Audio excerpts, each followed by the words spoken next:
Halo guys, welcome back to Korea Remit bersama orang Korea yang medok. Oke polo-polo, seperti yang udah tak sampaikan di video Detektif Remit sebelumnya, di video kali ini aku mau membahas kasus yang sudah sedikit diceritakan di drama yang berjudul Taxi Driver. By the way, ya Re, aku ini sekarang lagi make upan soalnya tadi ada urusan yang mengharuskan aku make up, tapi aku nggak bisa menjelaskan lebih lanjut. Jadi ya, aku lagi make upan. Please jangan di komen, oke? Aku ngerti, Re. Aku ngerti makanya aku bilang dulu. Oke. Nah, buat polo-polo yang nggak tahu apa itu drama Taxi Driver, tak sarankan nonton karena bagus banget. Dan buat yang udah nonton, video kali ini bakal menjadi lebih menarik karena bakal menjadi lebih tahu tentang kasus ini. Dan buat yang belum nonton drama, jangan khawatir. Kalau polo-polo nonton video ini, waktu polo-polo nanti nonton drama ini, polo-polo bakal jadi kayak, oh, ini toh bakal lebih menarik lagi. Jadi ini ditonton dulu, nanti kalau mau silakan tonton drama berjudul Taxi Driver ini. By the way, Taxi Driver ini dalam bahasa Koreanya itu mobom taxi. Dan ini artinya sebenarnya bukan taxi driver. Mobom taxi ini lebih tepatnya taksi premium. Kalau di Indonesia kan kayak Silverbird, bukan Bluebird. Oke, taksi yang lebih mahal dikit daripada taksi biasanya. Di drama itu ada satu orang yang bernama Park Yang Jin yang merupakan bos dari perusahaan bernama Udata. Nah, buat yang udah nonton pasti langsung, oh, yang itu toh, gitu. Yang nggak inget, langsung tak tunjukkan fotonya kayak gini. Nah, dia merupakan bos dari perusahaan yang bernama Udata. Udata ini merupakan perusahaan yang menyediakan storage online. Jadi orang-orang bisa ngupload file dan orang-orang juga bisa download file melalui website ini. Uniknya di dalam drama, pegawai perusahaan-perusahaan ini banyak banget yang semiran dan mungkin mikir, loh itu kok dibuat kayak gitu, kenapa Mas Ansol? Bukannya dibuat gitu untuk mendramakan, tapi realitanya kayak gitu. Tak tunjukkan foto di drama dan ini foto aslinya. Jadi beneran kayak gitu. Jadi dramanya sudah cukup mengekspresikan realitanya. Orang ini sebenarnya merupakan tokoh nyata. Di drama ini disebut Park Yang Jin, tapi nama aslinya bernama Yang Jino. Di dalam drama nama perusahaannya Udata, di dalam kenyataan nama perusahaannya bernama WeDisk ataupun File Nori. Oke? Nah, siapa sih Yang Jino ini? Yang Jino ini merupakan laki-laki kelahiran tanggal 12 Agustus tahun 1972. Jadi tahun ini masih berusia 48 tahun, Re. Masih muda. Ya, masih muda. Oh, 49 ya? Ya, 49. Maaf, 49. Sekarang tak jelaskan lebih tepatnya website File Nori dan juga WeDisk ini tempat apa. By the way, ini perusahaan sampai sekarang masih eksis dan merupakan perusahaan yang cukup besar dan juga menghasilkan banyak uang. Ini tempat apa sih kok bisa menghasilkan banyak uang? Ini merupakan platform yang mengizinkan orang-orang untuk mengupload file dan orang-orang lain juga bisa download file. Jadi tempat untuk berbagi file bersama gitu loh. Dan File Nori sama WeDisk ini mereka juara 1-2. Jadi bayangkan kalau misalnya di Indonesia, mie sedap dan Indomie itu ternyata satu perusahaan. Pasti menghasilkan banyak uang ya kan. Ya, jadi WeDisk sama File Nori ini yang punya satu orang, mereka menempati juara 1 dan 2 di Korea ini. Nah, udah gitu, orang yang bernama Yang Jino ini juga memiliki perusahaan yang bernama Hanguk Mire Gisul. Yang dalam bahasa Inggrisnya berarti Korea Future Technology. Yang artinya merupakan teknologi masa depan Korea. Nama perusahaannya keren banget toh. Ini perusahaan ngapain Mas Ansol? Ini merupakan perusahaan yang membuat robot kayak gini. Nah, mungkin kalau dari foto, wah kelihatan keren ya. Ini bukan robot yang cuman kelihatan keren. Ini merupakan robot yang benar-benar bergerak dan bisa digerakkan oleh orang yang ada di dalamnya.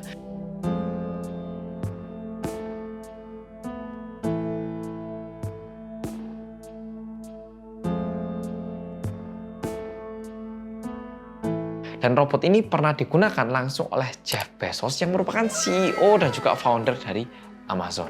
Perusahaan yang besar di Amerika itu loh. Tapi lebih bagus Tokopedia kok, oke? Lanjut.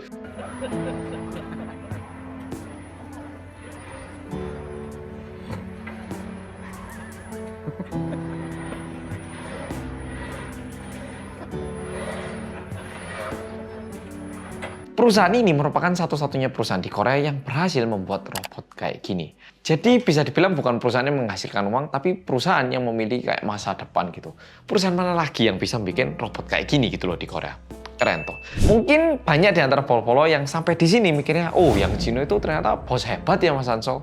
Nah, belum mulai cerita aslinya.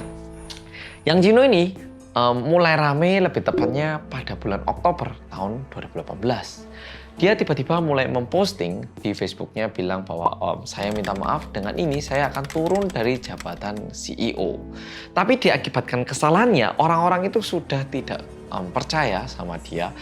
Dan orang-orang itu bisa menebak siapapun yang jadi CEO itu pasti bonekanya Yang Jino. Jadi pasti Yang Jino ini ikut serta dalam memanage perusahaan. Jadi orang-orang udah nggak percaya gitu loh dengan apa yang dia katakan.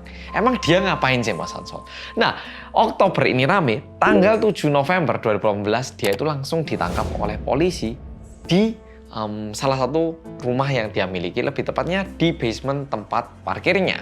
Dan bahkan 9 hari setelah itu dia udah masuk penjara. Kenapa dia ditangkap? Oke, kayak gini. Dia itu ditangkap dengan dugaan kekerasan, pemaksaan, distribusi video porno, melanggar Undang-Undang Perlindungan Hewan, melanggar hukum obat narkoba, serta melanggar Undang-Undang Hak Cipta. Oh, kok banyak banget Mas Ansol. Sekarang tak ceritakan satu demi satu. Kekerasan. Yang Jino, dia ini punya perusahaan yang menghasilkan banyak banget uang. Dan mungkin dia merasa karena dia udah punya uang, dia kaya, dia bisa memandang rendah pegawai-pegawainya. Sehingga dia itu benar-benar pernah memukul karyawannya sendiri dan ada hasil rekamannya. Dan itu beredar. Sehingga di drama ada orang yang suka kayak ngevlog tuh. Itu beneran ada yang rekam dan beredar. Nah, itu yang membuat kenapa dia ini terhubung dengan dugaan kekerasan.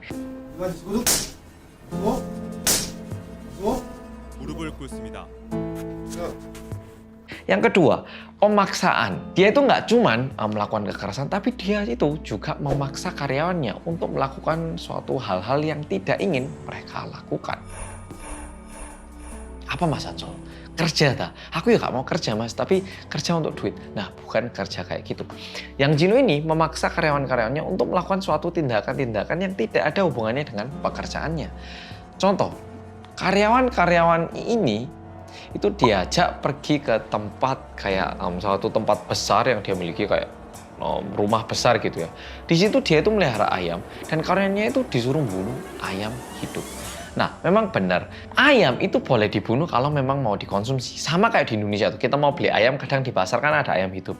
Nah, kalau mau dikonsumsi nggak apa-apa. Cuman kalau misalnya hewan itu dibunuh hanya untuk tujuan mainan, kayak game gimana? Tentu tidak benar kan. Nah, yang Jino ini menyuruh karyawannya untuk membunuh ayam ataupun hewan hidup di tempatnya. Dan cara membunuhnya itu bukan yang biasa, kayak disuruh mana lah, ataupun disuruh dilempar lalu dipotong pakai pisau samurai lah, kayak gitu itu. Dan ini semua juga ada hasil rekamannya.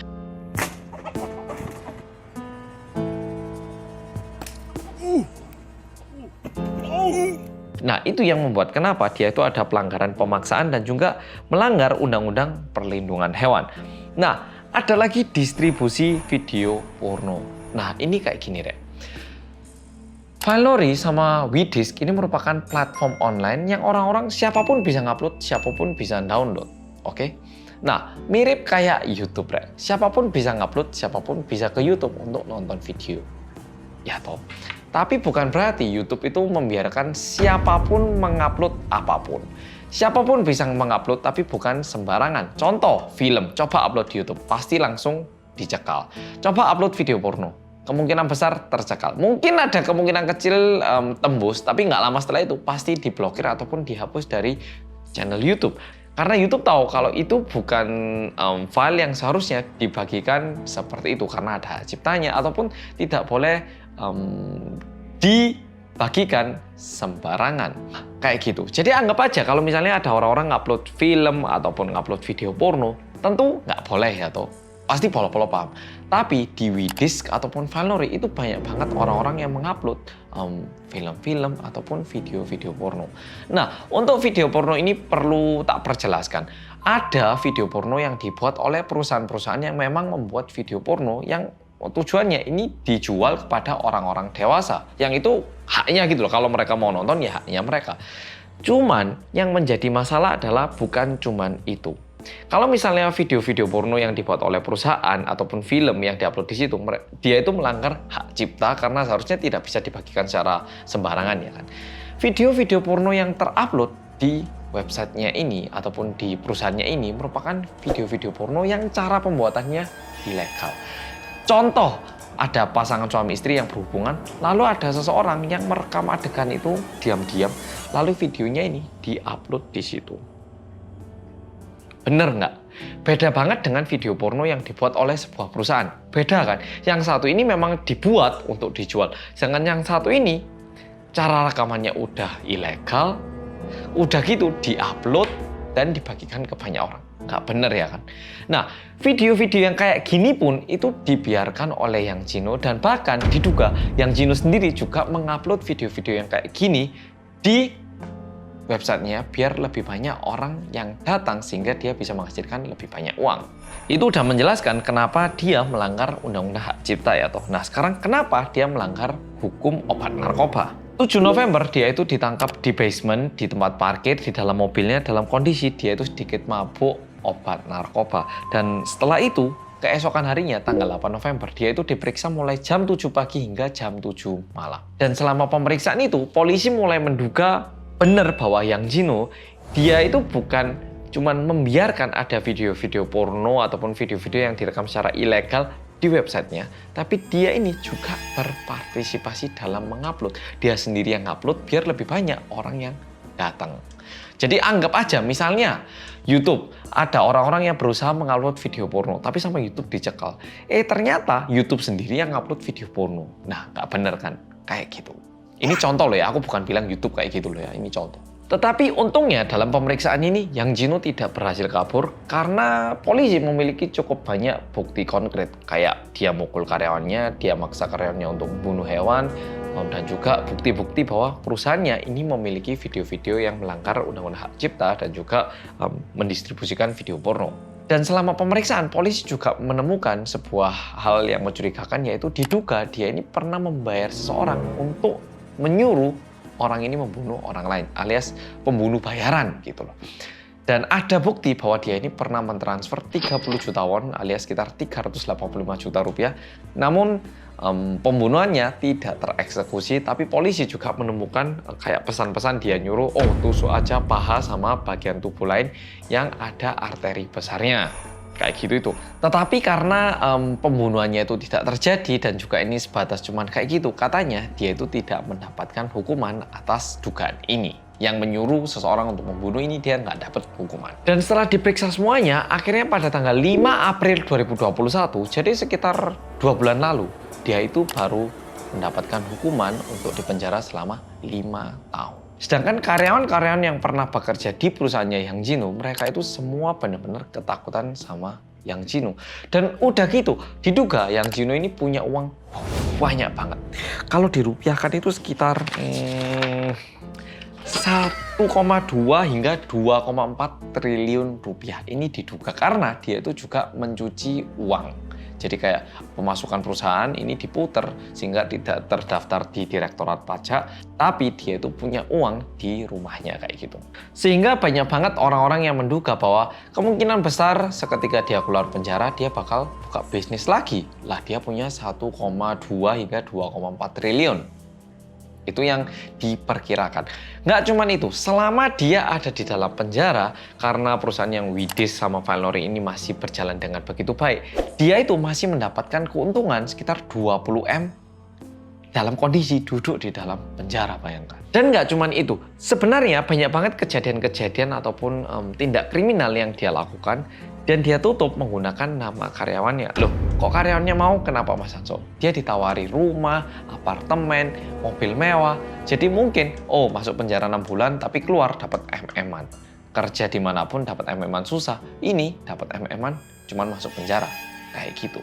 Jadi Yang Jino karena dia itu punya uang banyak, dia itu merasa dia itu bisa mengontrol orang dengan uang. Dan nyatanya ada orang yang bisa dikontrol dengan uang. Sebenarnya aku juga sempat nyari gitu loh. Kenapa orang-orang itu masih menggunakan Valinori ataupun Widis? Nggak ada alternatif lain. Tapi aku nggak bisa menemukan kenapa orang-orang harus tetap menggunakan. Mungkin udah kebiasaan, udah terbawa gitu loh. Dan ini yang disayangkan. Sehingga Yang Jino, meskipun dia ini sekarang di penjara, dia itu masih bisa menghasilkan uang segitu banyaknya. Dan uang 20M ini kan bukan uang yang kecil tuh. Kita mau nyari, nggak usah 1M, 100 juta, 10 juta, 1 juta aja kadang kesusahan. Ya toh? Tapi dia duduk dalam penjara masih bisa menghasilkan 20M sebagai keuntungan dari perusahaan. Hukuman yang dia terima ini menurutku sedikit singkat, yaitu cuman 5 tahun. Dan ini alasannya kenapa dia itu juga ditampilkan di dalam Taxi Driver. Karena dipandang hukuman yang dia terima ini sedikit terlalu ringan dibandingkan kelakuan yang sudah dia lakukan. Polo-polo bisa bayangkan nggak, kalau misalnya ada seorang pasangan suami istri yang mereka melakukan hubungan karena mereka suami istri, ternyata direkam oleh seseorang lalu diupload. Sehingga mukanya, badannya, itu semua terekspos kepada publik. Padahal mereka nggak pingin hal itu terjadi. Kira-kira gimana? Bukankah itu sebuah hal yang keji? Ya toh? Memang benar, dia berhasil membuat sebuah robot yang keren, yang bisa bergerak, yang juga diakui oleh CEO dari Amazon, Jeff Bezos. Tapi, apa gunanya kalau misalnya kepribadiannya itu kayak gini? Dan ini yang aku sedikit sayangkan sekarang di Korea. Di Korea, orang-orang ini berkompetisi untuk menjadi seseorang yang lebih pintar dan lebih baik. Tapi menurutku, sebelum kita itu dinilai seberapa kita pintar ataupun seberapa banyak penghargaan yang kita dapatkan, kita itu perlu tanya, seberapa manusiawi diri kita? Karena kita ini dilahirkan sebagai manusia, dan apa sih bedanya kita sama hewan? Yaitu satu itu tadi, kita ini manusiawi dan kita memiliki kemampuan untuk berpikir dan bertindak tidak cuma mengikuti otak, tapi juga mendengarkan apa yang dikatakan dalam hati kita. Oke Polo-Polo, jadi video kali ini sampai di sini. Semoga Polo-Polo jadi tahu kasus yang pernah diceritakan di dalam Taxi Driver itu kayak apa. Nah, untuk video berikutnya, Polo-Polo mau apa? Coba Polo-Polo tuliskan di komen, tak baca. Dan kalau misalnya ada yang menarik, video itu bakal tak bahas. Oke Polo-Polo, makasih sudah nonton video kali ini dan sampai jumpa di video berikutnya.